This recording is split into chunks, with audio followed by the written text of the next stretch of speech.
Assalamualaikum warahmatullahi wabarakatuh. Sahabat beriman, Nabi Muhammad SAW menerima perintah sholat langsung dari Allah Subhanahu wa Ta'ala. Tentu hal ini menjadi istimewa karena selama ini wahyu yang turun kepada Rasulullah SAW melalui Jibril alaihissalam.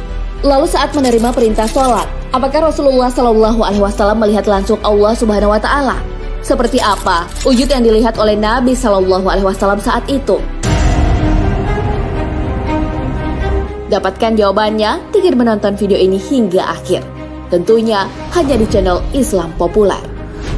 Tapi sebelum lanjut, jangan lupa klik subscribe, like, dan lonceng notifikasi untuk mendukung channel ini agar terus menyiarkan syiar Islam.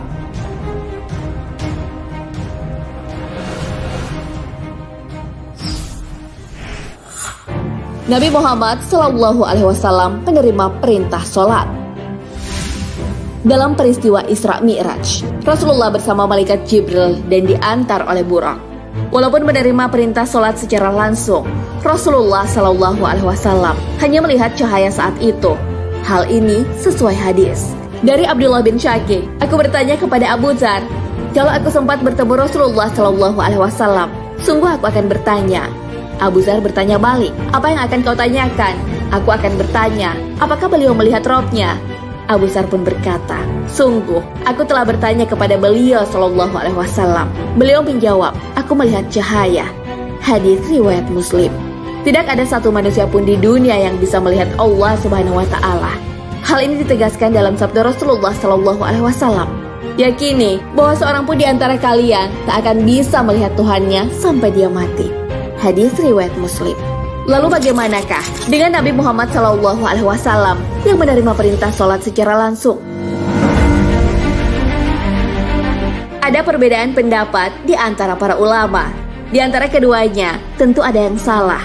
Hal ini sebagaimana dijelaskan oleh Az-Zahabi dalam Syiar A'lam Nubalah. Beliau berkata, kita tidak boleh bersikap keras terhadap orang yang berpendapat Nabi SAW melihat Allah di dunia maupun yang berpendapat sebaliknya. Sikap yang tepat, kita mengatakan Allah dan Rasulnya yang paling tahu. Dan kita bersikap keras dan menilai sesat orang yang mengingkari Allah bisa dilihat pada hari kiamat.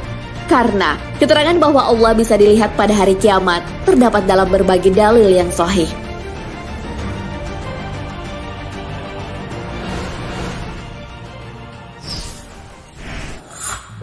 Rasulullah SAW melihat Allah Subhanahu wa Ta'ala.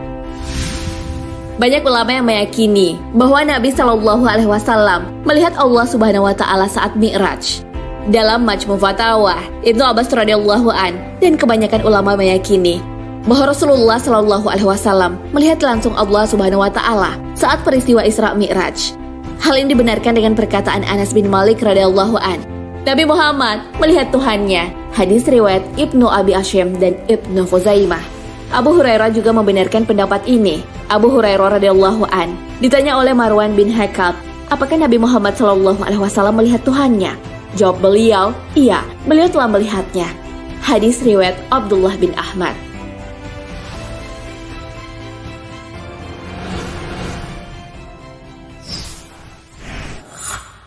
Rasulullah SAW tidak melihat Allah Subhanahu wa Ta'ala. Aisyah dan yang lainnya mengingkari pendapat bahwa Rasulullah SAW telah melihat Allah Subhanahu wa Ta'ala. Aisyah berkata, siapa yang meyakini bahwa Muhammad pernah melihat Tuhannya, berarti dia telah membuat kedustaan yang besar atas nama Allah. Hadis riwayat Bukhari, Muslim, dan Tirmizi. Aisyah radhiyallahu an menguatkan pendapatnya lewat beberapa firman Allah Subhanahu wa Ta'ala. Dalam Al-Quran, ayat yang dimaksud adalah, dia tidak dapat dicapai oleh penglihatan mata, sedang dia dapat melihat segala yang kelihatan, dan dialah yang maha halus lagi maha mengetahui. Al-Quran Surah Al-An'am ayat 103. Ayat lainnya terdapat dalam surah yang berbeda. Tidak mungkin bagi seorang manusia pun bahwa Allah berkata-kata dengan dia kecuali dengan perantaran wahyu, atau di belakang tabir, atau dengan mengutus seorang utusan, lalu diwahyukan kepadanya dengan seizinnya apa yang dia kehendaki. Sesungguhnya dia maha tinggi lagi maha bijaksana. Al-Quran Surah Asy-Syura ayat 51. Sahabat lain juga berpendapat bahwa Nabi Shallallahu Alaihi Wasallam tidak melihat Allah Subhanahu Wa Taala. Adalah Abu Dzar. Hal ini sesuai jawaban Rasulullah Shallallahu Alaihi Wasallam saat ditanya. Beliau bersabda, ada cahaya. Bagaimana aku melihatnya? Dalam riwayat lain berbunyi, aku melihat cahaya. Hadis riwayat Muslim, Tirmizi dan Ahmad.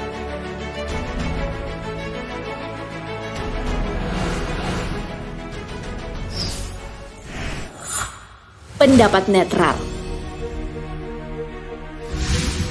Mengenai Nabi Shallallahu Alaihi Wasallam melihat Allah Subhanahu Wa Taala atau tidak, beberapa ulama tidak mengambil sikap. Salah satunya adalah seorang tabi'in murid Ibnu Abbas. Beliau bernama Sa'id bin Jubair. Ia berkata, saya tidak berpendapat Nabi melihat Allah, tidak pula berpendapat beliau tidak melihat Allah. Hadis riwayat Abu Ya'la. Dalam kitab Asy-Syifa, salah satu ulama Syafi'i, Al-Qadiyat, mengatakan bahwa sebagian gurunya tidak ambil bagian dari perselisihan ini. Mereka mengatakan tidak ada dalil yang tegas dalam hal ini, meskipun secara logika itu memungkinkan untuk terjadi. Tak ada hadis tegas yang menyatakan bahwa Rasulullah Shallallahu Alaihi Wasallam melihat Allah Subhanahu Wa Taala secara langsung dengan mata beliau sendiri. Namun terdapat dalil yang menunjukkan bahwa beliau tidak melihatnya secara langsung. Dari Abu Musa al-Asy'ari radhiyallahu an, bahwa Rasulullah Shallallahu Alaihi Wasallam pernah berkhutbah menyampaikan 5 kalimat. Sesungguhnya Allah tidak tidur dan tak layak Allah disifati dengan tidur. Dia yang menaik turunkan timbangan. Amalan malam hari dilaporkan kepadanya sebelum datang amalan siang. Dan amalan siang hari dilaporkan kepadanya sebelum datang amalan malam. Hijabnya adalah cahaya. Andaikan Allah menyingkap cahaya itu, tentu subuhat atau pancaran wajahnya akan membakar makhluknya sejauh pandangan. Hadis riwayat Ahmad dan Muslim. Nah, sahabat beriman, itulah penjelasan tentang Rasulullah Shallallahu Alaihi Wasallam melihat Allah Subhanahu Wa Taala atau tidak. Mengenai hal ini, ada banyak pendapat yang menyatakan bahwa Rasulullah Shallallahu Alaihi Wasallam pernah melihat Allah Subhanahu Wa Taala. Namun Aisyah radhiyallahu an dan sahabat lainnya menafikan pendapat tersebut. Lalu sebagian ulama tidak ambil bagian dalam perbedaan pendapat itu. Yang dilihat pasti saat Rasulullah Shallallahu Alaihi Wasallam adalah malaikat Jibril. Hal ini sesuai firman Allah Subhanahu Wa Taala. Muhammad melihat Jibril ketika Sidratul Muntaha diliputi oleh sesuatu yang meliputinya. Al-Quran Surah An-Najm ayat 16. Wallahu a'lam bishawab. Sahabat beriman, jangan lupa berbagi informasi dengan share video ini, karena sebaik-baik manusia adalah yang paling bermanfaat bagi manusia. Assalamualaikum warahmatullahi wabarakatuh. Assalamualaikum warahmatullahi wabarakatuh. Bismillahirrahmanirrahim. Ashhadu an la ilaha illallah wa ashhadu anna Muhammadur Rasulullah. Allahumma salli ala Sayyidina Muhammad wa ala ali Sayyidina Muhammad. Rabbi shrah li sadri wa yassir li amri wahlul 'uqdatam min lisani yafqahu qawli. Amin. Bismillahirrahmanirrahim. Salam hormatku, salam santunku selalu buat para sahabat-sahabatku tercinta, baik yang ada di dalam ataupun yang ada di luar negeri. Semoga saya dan semoga kita semua senantiasa selalu di dalam bimbingan Allah Subhanahu wa Ta'ala. Amin ya rabbal alamin. Bismillahirrahmanirrahim. Di Jumat berkah ini, di Jumat yang indah ini, kita semua alam semesta berkumpul di dalam lillahi ta'ala. Bismillahirrahmanirrahim. Selama ini kita mendengarkan Al-Quran, menyimak isi Al-Quran hanyalah dengan hayalan-hayalan kita sendiri, hanyalah dengan penafsiran-penafsiran kita sendiri, dan seolah-olah Al-Quran hanyalah dongeng-dongeng usang belaka, karena kita lebih mengedepankan, karena kita lebih nyata kewujudan diri kita di hati kita, sehingga cerita kenyataan diri kita sendiri di dalam kehidupan ini lebih kita kedepankan, lebih kita cintai, lebih kita nyatakan daripada cerita-cerita yang ada di Al-Quran. Jadi cerita-cerita kehidupan kita ini lebih penting daripada cerita-cerita yang ada di dalam Al-Quran. Kita menyimak Al-Quran hanya dengan hayalan-hayalan kita, dengan bayangan-bayangan kita sendiri, sehingga kita tak bisa menyaksikan cerita yang hak, cerita kebenaran di dalam Al-Quran ini. Karena kita lebih cinta akan cerita-cerita diri kita sendiri di hati kita saat ini. Alhamdulillahirabbil alamin. Jadi bila Al-Quran mengatakan Allah menyaksikan seluruh apa yang diciptakannya, kita memahami dengan hayalan, kita memahami hanya dengan angan-angan saja selama ini, karena di dalam hati kita tidak terasa dan tidak sadar telah menjadikan Al-Quran hanya sebagai pegangan dongeng-dongeng saja, hayalan-hayalan saja, yang mana kita tak mampu, tak bisa menyelami Al-Quran, akan tetapi kita hanya menyelami atau mendalami hawa nafsu kita sendiri selama ini. Marilah kita buka di dalam surat Al-Baqarah ayat yang ke-115. Mari kita buka bersama biar sama-sama tahu ayatnya. Bismillahirrahmanirrahim. Walillahil masyriq wal maghrib fa aynama tuwallu fa thamma wajhullah. Inna Allaha wasi'un alim. Yang artinya, dan milik Allah lah timur dan barat. Kemanapun kamu menghadap, di sanalah wajah Allah. Sungguh Allah maha luas, maha mengetahui. Karena selama ini kita tak mampu memahami Al-Quran, sehingga Al-Quran hanyalah seperti dongeng-dongeng belaka. Setelah dibacakan, sambil lalu saja. Yang penting aku tahu, aku membaca diri hawa nafsuku sendiri. Yang penting aku beraktivitas dengan kemauanku sendiri, tak peduli dengan kemauan Allah. Inilah orang-orang yang buta mata hatinya, seperti saya ini, juga sama dengan Anda. Alhamdulillahirabbil alamin. Jadi apa maksud yang terkandung di dalam surat Al-Baqarah ayat 115 ini? Walillahil masyriqu wal maghribu fa aynama tuwallu fathamma wajhullah innallaha wasi'un alim. Dan milik Allah timur dan barat, kemanapun kamu menghadap di sanalah wajah Allah.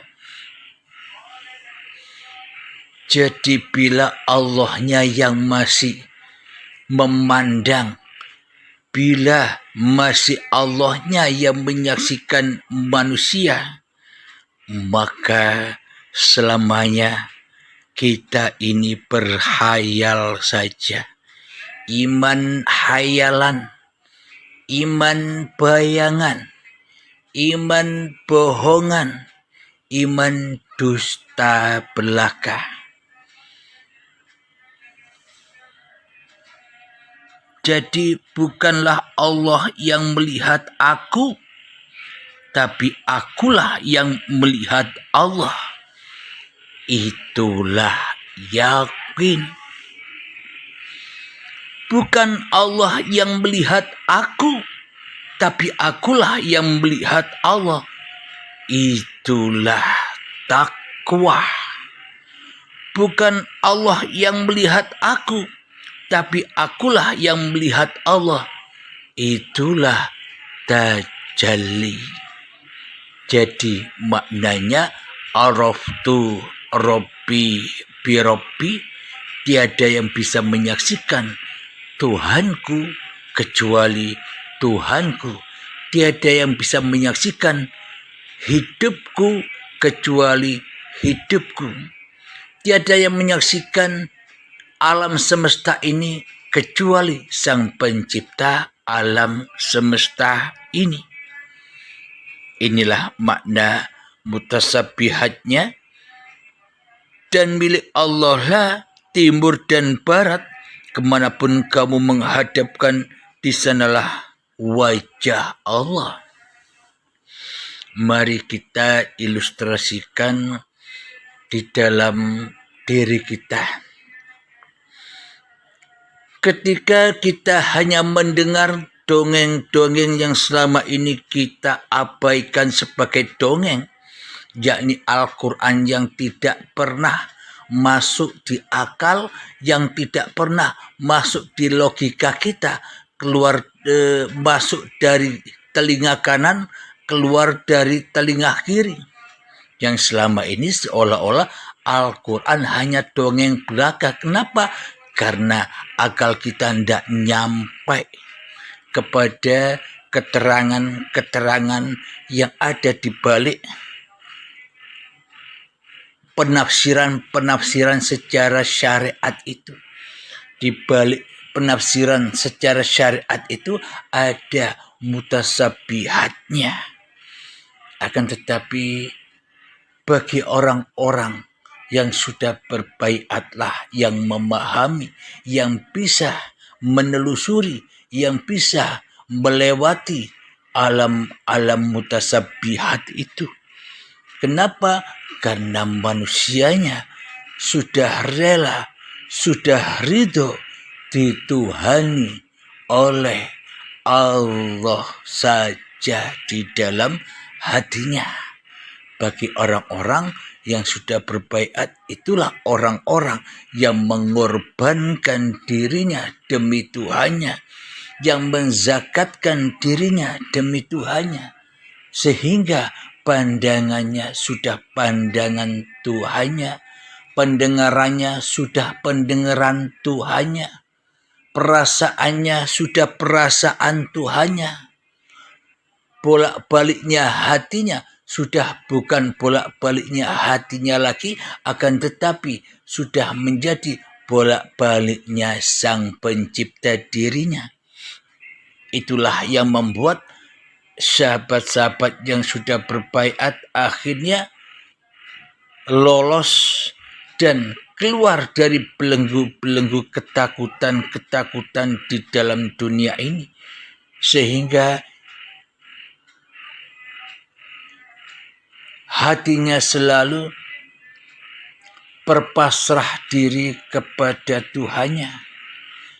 Ya ayyatuhan nafsul mutmainnah, wahai jiwa-jiwa yang tenang, wahai jiwa-jiwa yang sudah mengorbankan jiwanya demi Tuhannya, wahai jiwa-jiwa yang tenang, wahai jiwa yang sudah mempersembahkan segalanya, baik hartanya, baik ilmunya, baik amalnya, baik pangkatnya, baik jabatannya, baik kebesarannya, baik kebanggaannya, baik kemuliaannya, bahkan hidup dan badannya pun sudah dipersembahkan total jenderal kepada Tuhannya.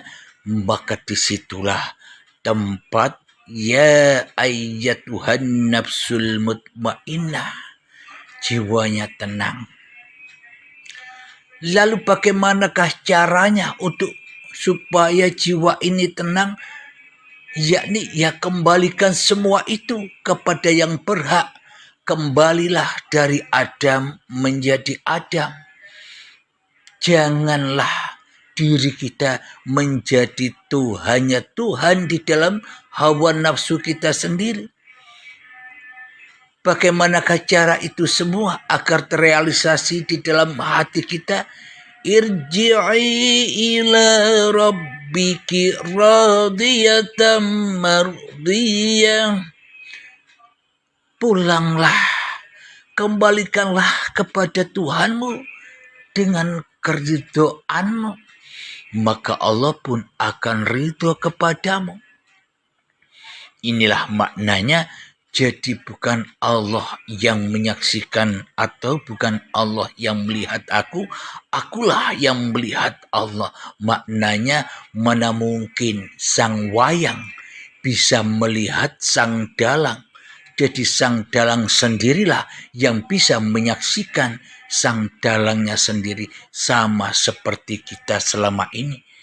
Bukan orang lain yang tahu diri kita. Tak ada satupun orang yang tahu hakikat sebenarnya isi hati kita kecuali kita sendiri. Inilah yang dimaksud, bukan Allah yang melihat aku, tapi akulah yang bisa melihat Allah. Maknanya bila manusianya sudah baiat kembali kepada Tuhannya, sehingga yang ada hanyalah Tuhannya baginya di hatinya. Ketika sudah dikembalikan lagi semua hak-hak cipta Allah kepada Allah, kepada Sang Pencipta, maka itulah tujuan manusia diciptakan. Tujuan manusia diciptakan bukan untuk sholat, bukan untuk ibadah, bukan untuk bekerja, bukan untuk duduk, bukan untuk berdiri, bukan untuk makan, bukan untuk minum, bukan untuk yang lain dan sebagainya. Akan tetapi tujuan Allah menciptakan manusia supaya manusianya bisa menyaksikan kebesaran Tuhannya. Hanya itu saja. Bila manusia sudah mengembalikan hak ciptanya, bahkan hidup dan badan sudah dikembalikan kepada Zatullah, Sifatullah, Asma'ullah, Af'alullah, maka itulah yang dimaksud fadkhuli fi ibadi. Itulah hamba-hamba Allah yang mengabdi. Bila sudah dipersembahkan semuanya hanya bagi yang menciptakan diri kita. Bukan kita akui sebagai kita yang merasa diri kita yang bisa menyaksikan diri kita sendiri. Maknanya kita merasa selama ini seolah-olah hidup dan badan ini adalah ciptaan kita sendiri. Buktinya apa?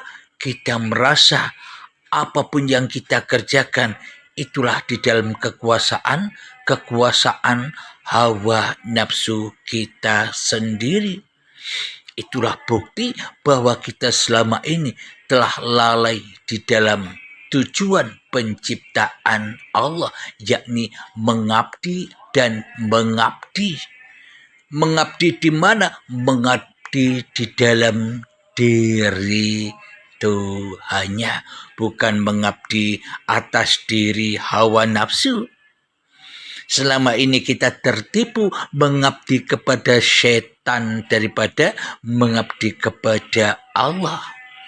Karena kita lebih cinta, karena kita lebih tahu, karena kita lebih sayang kepada setan, yakni berupa hawa nafsu kita sendiri, daripada sayang, daripada cinta kepada yang menciptakan diri kita di hati kita.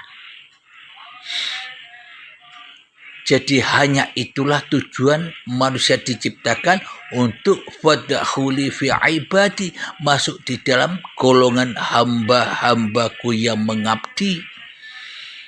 Ketika manusianya sudah kembali menjadi hamba yang mengabdi menurut Allah, bukan menurut manusia, bukan menurut hawa nafsu yang selama ini kita kerjakan. Jadi mengabdinya sesuai apa yang diinginkan Allah, kembali kepada Allah, bukan kembali kepada hawa nafsu. Maka wadkhuli jannati, maka masuklah ke dalam surganya Allah. Itulah surganya Allah yang tak pernah diduga seluruh manusia, yang tak pernah dimasuki seluruh manusia, dan tak pernah diketahui dan tak pernah didengar oleh manusia.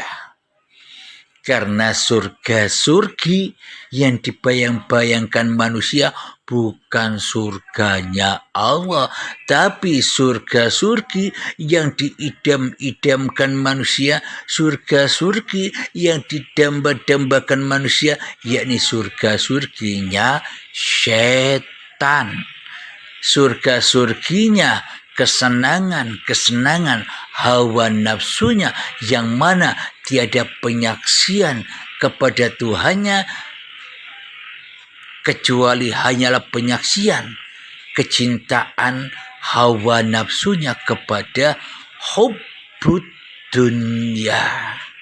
Khotiatun, yang memutuskan hubungan antara hamba dan Tuhannya. Jadi kalau versinya hawa nafsu, versinya manusia, surganya besok. Agar apa? Agar iblis dan setan leluasa membujuk manusia untuk mengabdi kepada hawa nafsunya sendiri, kepada iblis dan setannya. Maka selamanya manusia takkan pernah bisa menyaksikan agungnya Allah di dalam hatinya, akan tetapi selamanya manusia hanyalah menyaksikan aku diri hawa nafsunya sendiri di dalam hatinya. Itulah neraka jahanam yang menyala-nyala abadan abada, berpuluh-puluh tahun selama-lamanya kita masuk di dalam azab-azab neraka, ketakutan demi ketakutan, dengan cinta-cintanya dengan dunia di dalam hatinya. Tak ada kelegaan di dalam hatinya, haus terus, kurang terus akan dunia. Maka dari itu diisyarahkan di dalam neraka itu manusia lapar terus, haus terus. Kenapa? Karena tak ada tasyakurannya, karena ia tak pernah bersyukur kepada Tuhannya, kecuali hanyalah bersyukur kepada hawa nafsunya, kelegaan-kelegaan yang ada di dalam hatinya, yakni yang sesuai keinginan hawa nafsunya. Ketika dihadapkan dengan apa yang tidak kita inginkan, kita mencaci Allah, kita melawan Allah, kita menyerbu Allah. maka ya terazablah manusia-manusia yang tidak lega, yang tidak rela menghadapi kodok dan kodarnya Allah. Bagi orang-orang yang sudah berbaiatlah, yang bisa menghadapi semua kodok kodarnya Allah, yakni bila manusia belum kembali kepada Tuhannya, maka yang dihadapinya hanyalah kodok dan kodarnya iblis dan setan saja. Penuh siksaan, penuh ketakutan, penuh kekhawatiran, penuh kesedihan, penuh penderitaan. Itulah orang-orang yang masih terpenjara di dalam dirinya sendiri. Bangkitlah, maka bangkitlah. Sadarlah, maka sadarlah. Itulah jalan kembali seluruh manusia kepada yang menciptakan seluruh manusia. Alhamdulillahirabbil alamin. Dan milik Allah lah timur dan barat. Itu maknanya bagaimana? Maknanya timur dan barat, selatan dan utara, maknanya segala sesuatu. Alam kosong ini, alam kosong yang banyak isinya ini, inilah yang dimaksud timur dan barat. Ketika manusianya sudah tak merasa mengaku-akui berkuasa atas hidup dan badannya, inilah yang dimaksud Allah berkuasa dari timur dan barat yang tak ada batasnya. Ketika manusia sudah rela, sudah ridho, hanya Allah yang ada.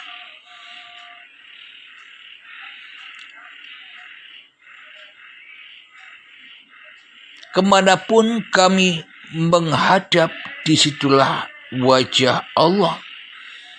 Nah, maknanya kemanapun kamu menghadap, tola-tole kemanapun, itulah yang dimaksud wajah Allah. Maknanya wajah Allah bukan kita mengangan-angan atau menghalusinasikan seperti wajah-wajah rupa rai seperti rainya wajahnya Abdul Halim ini. Yang dimaksud wajah Allah itu kekuasaan uripe Allah, kekuasaan alam kosong ini loh yang dimaksud wajahullah. Jadi contoh Abdul Halim, aku mau noleh ke kanan dan ke kiri. Ini bila tanpa ada alam kosong, maka aku takkan bisa menoleh ke kiri dan menoleh ke kanan. Karena tak ada ruang kosong. Bila tak ada ruang kosong, maka aku tak bisa gerak lagi. Tak bisa gerak, bahkan jangan pun menoleh ke kiri dan ke kanan. Mengedipkan mata pun tak mampu bila tak ada ruang kosong. Coba mata kita tutup dengan tangan kita. Tanpa ruang kosong, maka tak akan bisa berkedip. Itulah yang dimaksud kemanapun kau hadapkan wajahmu, disitulah wajahku. Ini maknanya. Ketika manusianya sudah dibaiat baru, genah pemahamannya. Jadi memang puncak-puncaknya pelajaran yang ada di uripi Allah ini, bila belum berbaiat ya ndak lulus. Silakan yang mau belajar sendiri tanpa guru pembimbing, ya silakan, bebas. Karena tak satu pun manusia dapat berbaiat kecuali dengan kehendak Allah, pilihan Allah. Alhamdulillahirabbil alamin. Semoga saya dan semoga kita semua senantiasa selalu di dalam bimbingan Allah Subhanahu wa taala. Amin amin amin ya rabbal alamin. Mohon dimaafkan bila ada tutur kata yang salah dan yang mungkin menyinggung perasaan Anda, terkhususnya dari saya Abdul Halim yang hina dina ini, yang bodoh ini, yang goblok ini. Mohon maaf lahir dan batin. Assalamualaikum warahmatullahi wabarakatuh.